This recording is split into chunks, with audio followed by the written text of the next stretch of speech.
Rien n'est sûr en ce moment. Tous ceux qui ont décidé de mener des opérations pendant la publication des NFP vendredi dernier ont été sans doute déçus. Pour parler de la réaction du dollar et des développements les plus probables, je reçois Colin Jesinski. Colin, le rapport a été sûrement exacerbé par des volumes particulièrement étroits. En résultat, le dollar yen est passé en dessous de la marque de 119.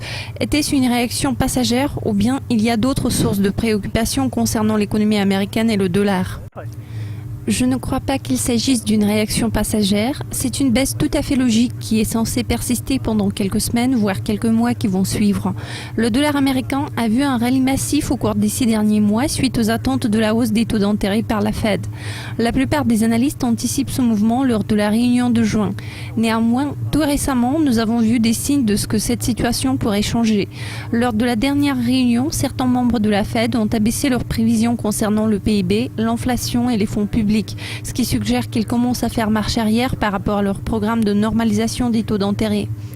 La chute au niveau de l'emploi que nous avons observée est encore un clou dans le cercueil car la Fed s'est engagée à garder le taux d'inflation sous contrôle et stimuler la croissance de l'emploi. Il est difficile de savoir comment ils vont relever les taux dans les conditions de la baisse d'emploi aux États-Unis. Les attentes de la hausse étaient fondées sur les chiffres d'emploi beaucoup plus robustes qu'anticipés que nous avons observés au cours des derniers mois. C'est quand même un cheveu dans la soupe. La Banque du Japon se réunit mercredi pour décider du sort de sa politique monétaire. Nous avons appris qu'il y avait eu une suggestion en faveur de la fin des mesures de relance monétaire, mais ce n'était qu'une voie isolée jusqu'ici. Vous attendez-vous à des révélations majeures de la part de la BOJ ? Pour l'instant, je n'envisage pas de changements importants dans leur politique. Je crois qu'ils vont rester fidèles à leurs orientations. Je crois qu'il n'y aura pas beaucoup de voix en faveur de suspension du programme d'assouplissement, car même les données japonaises ont été assez faibles au cours des quelques dernières semaines.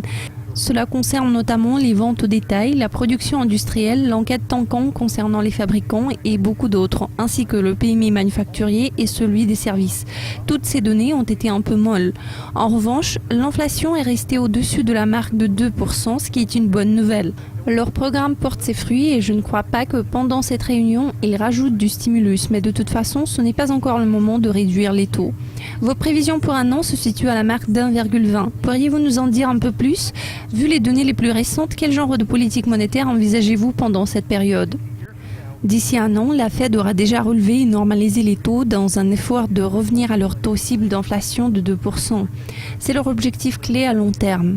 Au fur et à mesure du renforcement des données américaines, le Japon continuera à mener sa politique visant à stimuler la croissance économique.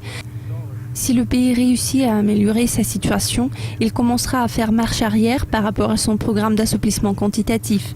Ça va contribuer au renforcement du yen. Même si le dollar américain continue de s'apprécier en parallèle, ça ne va pas pousser le yen vers le niveau de 125. Ça pourra le pousser seulement vers la marque de 120. Colin, c'était un plaisir de discuter avec vous.